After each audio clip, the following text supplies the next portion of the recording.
Shalom, selamat pagi saudara. Kita bersyukur kepada Tuhan karena hari ini kita kembali lagi bertemu dalam Renungan Pagi Spiritual Life. Pagi hari ini kita akan kembali merenungkan firman Tuhan dalam Imamat pasal 13 ayatnya yang ke-29 sampai ayatnya yang ke-37. Dengan judul, Memberi Ruang Sebelum Menyimpulkan. Saya akan membacakan firman Tuhan bagi kita semua. Demikian firman Tuhan. Apabila seorang laki-laki atau perempuan mendapat penyakit di kepala atau di dagu, imam harus memeriksa penyakit itu. Bila itu kelihatan lebih dalam dari kulit dan padanya ada rambut halus yang kuning, imam harus menyatakan orang itu najis.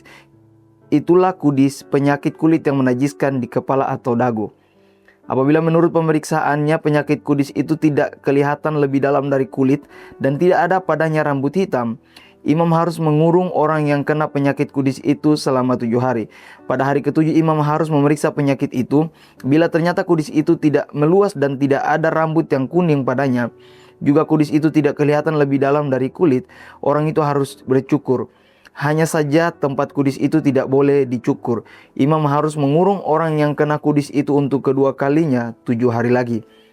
Kemudian pada hari ke-7 imam harus memeriksa kudis itu lagi. Bila ternyata kudis itu tidak meluas pada kulit dan tidak kelihatan lebih dalam dari kulit, imam harus menyatakan orang itu tahir. Imam harus mencuci pakaiannya dan ia menjadi tahir.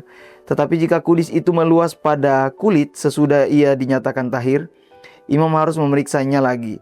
Bila ternyata kudis itu meluas pada kulit, imam tidak usah lagi mencari rambut yang kuning. Orang itu najis. Tetapi jika menurut penglihatan imam kudis itu masih tetap sama dan ada rambut hitam tumbuh pada kudis itu, maka kudis itu sudah sembuh. Orang itu tahir dan imam harus menyatakan dia tahir. Saudara yang terkasih, dalam Imamat pasal 13 ayat 29 sampai 37 melanjutkan hukum mengenai pemeriksaan penyakit kulit di tengah umat Israel. Kali ini secara khusus mengenai kondisi yang muncul pada kepala atau janggut. Dalam kehidupan Israel, imam bukan hanya melayani dalam ibadah, tetapi juga bertugas memeriksa dan menentukan status tahir atau najis seseorang. Namun, bagian ini menunjukkan bahwa keputusan tidak selalu diambil dengan segera. Ketika tanda-tanda yang muncul belum cukup jelas, imam diperintahkan untuk mengamati terlebih dahulu dan menunggu selama 7 hari sebelum melakukan pemeriksaan ulang. Saudara, keputusan baru diberikan setelah kondisi tersebut diperhatikan dengan lebih teliti. Melalui tugas imam ini, Allah mengajarkan umatnya pentingnya ketelitian sebelum mengambil kesimpulan. Melalui bagian ini, kita belajar bahwa tidak semua hal harus segera diputuskan. Ada keadaan yang membutuhkan waktu sebelum dapat dipahami secara utuh. Saudara, dalam Imamat pasal 13, masa menunggu bukan bentuk keraguan atau ketidaktegasan, melainkan bagian dari tanggung jawab imam untuk memberikan penilaian yang tepat. Imam dipanggil bukan untuk menjadi cepat, tetapi untuk menjadi benar dalam mengambil keputusan. Di sini kita melihat bahwa kehati-hatian memiliki tempat yang penting dalam kehidupan umat Allah.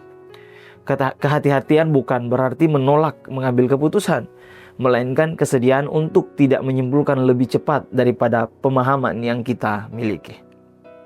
Saudara, Allah mengajar bahwa ketepatan lebih penting daripada kecepatan, dan terkadang menunggu adalah bagian dari hikmat. Prinsip ini tetap relevan bagi kita hari ini.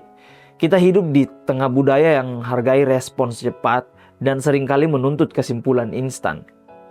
Kita ingin segera mengetahui siapa yang benar, siapa yang salah, dan bagaimana menilai seseorang atau sesuatu keadaan.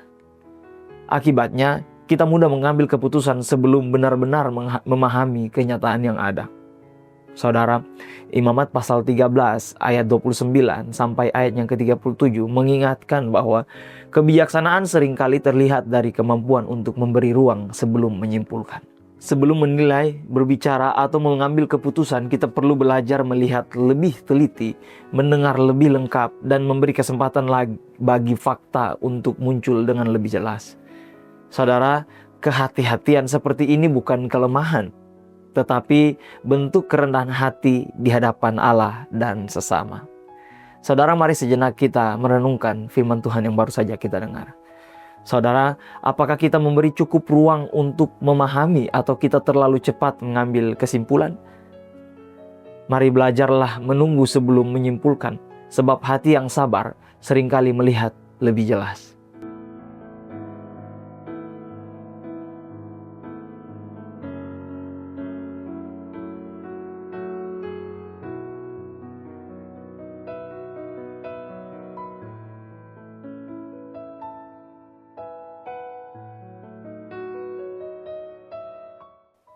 Demikian firman Tuhan. Mari kita berdoa. Bapa kami yang baik, terima kasih untuk kasih Tuhan yang tak pernah berkesudahan dalam kehidupan kami. Bukti nyata kalau kami boleh ada sampai hari ini, semua karena Tuhan kami, Tuhan yang setia. Kami juga berdoa Tuhan buat pagi hari ini. Kami mengucap syukur buat firman Tuhan yang datang pada kami pagi hari ini, mengingatkan kami untuk menjadi pribadi yang lebih bijaksana, lebih bersabar dalam menilai seseorang atau sesuatu atau keadaan yang ada Tuhan. Biarlah hikmat ini, kebijaksanaan ini Tuhan berikan kepada kami sehingga kami dapat menilai dengan baik dan benar. Kami juga berdoa Tuhan buat perjalanan kehidupan kami di hari ini, aktivitas kami, apapun yang kami lakukan, segala yang baik biarlah Tuhan berjalan bersama-sama dengan kami. Terima kasih Tuhan, kami sudah berdoa dan mengucap syukur hanya di dalam nama Tuhan Yesus Kristus. Haleluya, amin. Selamat pagi Bapak Saudara, selamat beraktivitas, Tuhan Yesus memberkati.